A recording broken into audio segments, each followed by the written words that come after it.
আসসালামু আলাইকুম ভাইয়া, আপনি কেমন আছেন? আমি একটু হালকা জ্বর এসছে, আমার গলার স্বর থেকে বুঝতে পারছেন, তবে খুব ভালো আছি বলা যাবে না, আছি মোটামুটি আলহামদুলিল্লাহ। আমার নাম আব্দুল্লাহ মোহাম্মদ রাফসান, আমি চট্টগ্রাম মা ও শিশু হসপিটাল মেডিকেল কলেজের এমবিবিএস তৃতীয় বর্ষের একজন শিক্ষার্থী। আমি পরিবেশ নিয়ে একটু বেশি কনসার্ন, কারণ আমার কাছে মনে হয় বর্তমান বিশ্বের সবচেয়ে বড় সংকটগুলোর মাঝে পরিবেশ বিপর্যয় অন্যতম। কিন্তু আমরা দেখি আমাদের পলিটিশিয়ান এবং পলিসি মেকাররা এ বিষয়ে খুব বেশি কথা বলেন না। কিন্তু এই বিষয়টা আমাদের অর্থনীতি, স্বাস্থ্য এবং কৃষির সাথে গভীরভাবে জড়িত। যেমন আমার কৃষক যদি সেচের পানি না পায়, আর শহর অঞ্চলে তো আমরা বিশুদ্ধ বাতাস একদম পাই না বললে চলে। আর চট্টগ্রাম শহরের কথা যদি বলি, জলবদ্ধতা হলে আমাদের জনজীবনে স্থবির হয়ে পড়ে। আর আমার শেকট মহেশখালীর মাতার বাড়িতে কয়লাভিত্তিক তাপবিদ্যুৎ কেন্দ্র হচ্ছে, যেটা পরিবেশ এবং জনস্বাস্থ্যের জন্য মারাত্মক হুমকি হবে বলে আমরা ধারণা করতেই পারি। তো আপনার কাছে আমার প্রশ্ন, আপনি তো আমাদের এক নতুন বাংলাদেশের স্বপ্ন দেখাচ্ছেন। অর্থনৈতিক এত উন্নয়নের চাপে পরিবেশ সুরক্ষায় আপনিও আপনার দল বিএনপির কোনো সুনির্দিষ্ট পরিকল্পনা আছে কিনা?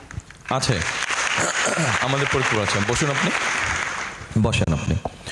আপনার প্রশ্নের মধ্যে কয়েকটা প্রশ্ন আছে, এ বি সি ডি, বোধহয় 3টা কি 4টা প্রশ্ন আছে আপনার। প্রথমত আসেন, জলাবদ্ধতার কথা বলেছেন। আমরা মোটামুটিভাবে পরিকল্পনা নিয়েছি। এই জলাবদ্ধতা আপনার চট্টগ্রাম শহরে যেরকম আছে, বিভিন্ন জেলা বা উপজেলায় আছে, ঢাকা শহর সব বড় শহর সবগুলোতে আছে। এই জলাবদ্ধতা সামগ্রিকভাবে যেন আমরা চিন্তা করি, এই জলাবদ্ধতাকে কাটানোর জন্য আমাদের একটা কাজ করতে হবে, সেটা হচ্ছে যে খাল খনন। কারণ আপনি খেয়াল করে দেখবেন, একটু বৃষ্টি হলেই শুধু চট্টগ্রাম শহর নয়, বিভিন্ন জায়গায় পানি জমে যায়, ঢাকা শহরেও পানি জমে যায়। পানিগুলো তো কোনো জায়গায় যেতে হবে। তো এই পানিগুলোর জন্য আমরা খাল খনন করতে চাইছি। আপনাদেরকে আরো একটু বোঝানোর জন্য আরেকটু সহজভাবে বলি। যেমন ধরেন, প্রায় বছরখানেক আগে, 1 বছর 1.25 বছর আগে, আপনাদের মনে আছে যে হঠাৎ করে বর্ডারের ওপাশ থেকে পানি ছিঁড়ে দিল, এবং তার ফলে নোয়াখালী, ফেনী এবং লক্ষ্মীপুরের বিরাট একটা অঞ্চল সয়লাব হয়ে গেল পানিতে। পানিটা বেশি দিন ছিল না, বোধহয় 2 সপ্তাহের মতন ছিল পানিটা। এটাও জলাবদ্ধতার একটা অংশ, কিন্তু পানিটা যেতে পারছে না। এখন আপনারা একটা সুইমিং পুলের কথা চিন্তা করেন, যে এই সুইমিং পুলটা রেডিয়াস হবে 50 square mile. Think about a swimming pool যেটা রেডিয়াস হবে 50 স্কোয়ার মাইল, সেন্টার পয়েন্ট থেকে যেদিকে যান 50 স্কোয়ার মাইল, আর এভারেজ ডেপথ সে 7 ফিট 7 ফিট। তাহলে চিন্তা করেন ওই সুইমিং পুলটাতে কি পরিমাণ পানি আছে। ঠিক একই অবস্থা হয়েছিল ওই বন্যার সময়, কিন্তু 2 সপ্তাহ পরে পানিটা চলে গেল। পানিটা তো আমরা ক্রিয়েট করতে পারছি না, এটা এমন একটা রিসোর্স যেটাকে আমরা ক্রিয়েট করতে পারছি না। ঠিক আপনি চট্টগ্রাম শহরে যখন বৃষ্টি হয়, বা অন্য জেলায় যখন বৃষ্টি হয়, এখানে নিশ্চয়ই অন্য জেলারও ছেলেমেয়েরা আছেন, যখন বৃষ্টি হয় পানি কিভাবে বৃষ্টির পানিটা আটকে যায়, ফলে যেতে পারে না। আরেকটা জিনিস চিন্তা করে দেখবেন, আপনারা যদি একটু ঘাটাঘাটি করেন, দেখবেন বাংলাদেশের যে কোনো জায়গায় আজকে থেকে 20 বছর আগে যদি 50 ফিট নিচে গেলে পানি পাওয়া যায়, এখন 400, 500, 600 ফিট ডেপথে। অর্থাৎ স্বাভাবিকভাবেই আমরা আমাদের পানির চাহিদার জন্য, যেহেতু নদীতে পানি নাই, উপরে পানি নাই, সারফেস ওয়াটার নেই, আমরা আন্ডারগ্রাউন্ড ওয়াটারটাকে টেনে নিচ্ছি। এই জিনিসগুলো কিন্তু আস্তে আস্তে ভয়াবহ রূপ ধারণ করছে পরিবেশ। আমাদের যেগুলো গাছপালা আছে, দেখবেন অনেক গাছপালা নষ্ট হচ্ছে, কারণ আন্ডারগ্রাউন্ড ওয়াটার লেভেল এত নিচে চলে গিয়েছে যে শেকড় অত নিচে যেতে পারছে না, ফলে গাছগুলো মারা যাচ্ছে। যেটা আপনি বললেন আপনার প্রশ্নে, যে এনভায়রনমেন্টের যে সমস্যাটা, এটা আরেকটা সমস্যা।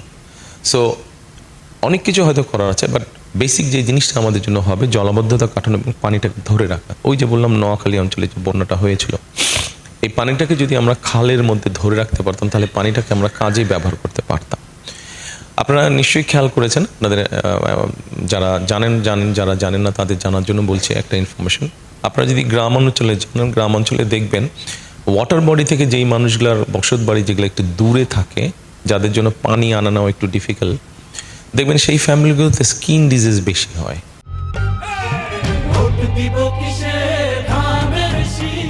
আমরা যদি খালগুলো খনন করি, এটা যেরকম তারা পানি পাবে, খালগুলো খনন করলে বন্যার ওই হঠাৎ করে পানি আসলে বা বৃষ্টির সময় অতিবৃষ্টি হলে জলাবদ্ধতা, সেটা শহরেই হোক গ্রামই হোক, আস্তে আস্তে কেটে আসবে।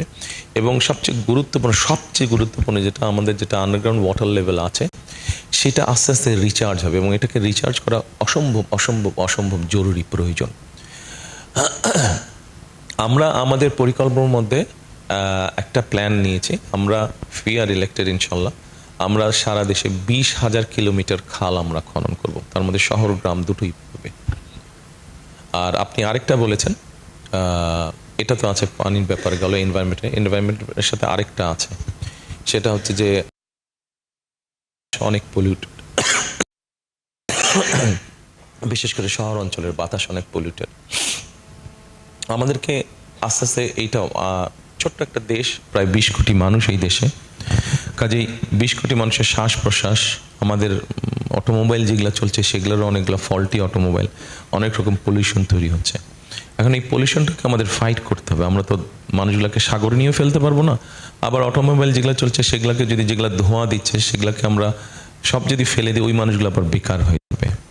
করবো আমরা, করতে হবে আমাদেরকে,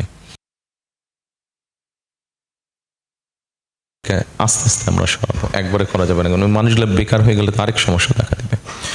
তো এই বায়ু দূষণটাকে কিভাবে ট্যাকেল করা যায় সেটার জন্য আমরা একটা পরিকল্পনা গ্রহণ করেছি। আমরা বছরে প্রায় 20 থেকে 25 কোটি গাছ লাগানোর পরিকল্পনা করছি। রাইট, 5 বছরে আমরা 50 কোটি লাগানোর পরিকল্পনা করেছি। আপনারা এখন আমি শিওর কেউ হয়তো জিজ্ঞেস করবেন যে আপনি এত গাছ পাবেন কোথায়। গাছ লাগানোর সময় নিশ্চয়ই আপনাদের ধারণা, গাছ লাগায় সাধারণত মনসুন বা বর্ষার সময় গাছটা লাগায়, বাকি 8-9 মাস কিন্তু লাগায় না, গাছ রোপণ করে না। বাংলাদেশে যে 465টা উপজেলা আছে, প্রত্যেকটা উপজেলা একটা, এই নার্সারি ক্যাপাসিটি অ্যাবাউট 20 থেকে 25,000 মতন স্যাম্পলিং চারা তৈরি করতে পারে তারা। আমরা যদি এটাকে প্ল্যান করে পুশ করতে পারি, এটা 40,000-এ নেওয়া সম্ভব। এর বাইরে বিভিন্ন প্রাইভেট সেক্টরেও আছে, নার্সারিজ আছে, সব মিলিয়ে প্রায় 1 লক্ষের মতন, প্লাস মাইনাস 1 লক্ষের মতন নার্সারি সারা বাংলাদেশে আছে। ওগুলোরও প্রোডাকশন ক্যাপাসিটি এইরকম। আমরা যদি প্ল্যান করে সবগুলো প্রোডাকশন বাড়াতে পারি, তাহলে আমরা বাকি 8-9 মাস যেটা থাকবে তখন আমরা চারাটা তৈরি করব, মনসুন সিজনে এই চারাটাকে আমরা রোপণ করা শুরু করব। এভাবে আমরা বৃক্ষরোপণের ব্যাপারটা, আমরা এর মধ্যে জায়গাগুলো বের করেছি যে কোন কোন জায়গায় ছোট ছোট ছোট ছোট ফরেস্ট তৈরি করবো আমরা। স্যাটেলাইট দিয়ে, এখন স্যাটেলাইটের ইমেজ দিয়ে এখন অনেক কিছু করা যায়, আপনি বের করে ফেলতে পারবেন। ইভেন স্যাটেলাইটের ইমেজ দিয়ে আপনি ওখান থেকে, ওই ইমেজ দিয়ে আপনি কাউন্ট করে ফেলতে পারবেন যে ওখানে কতগুলো গাছ আছে।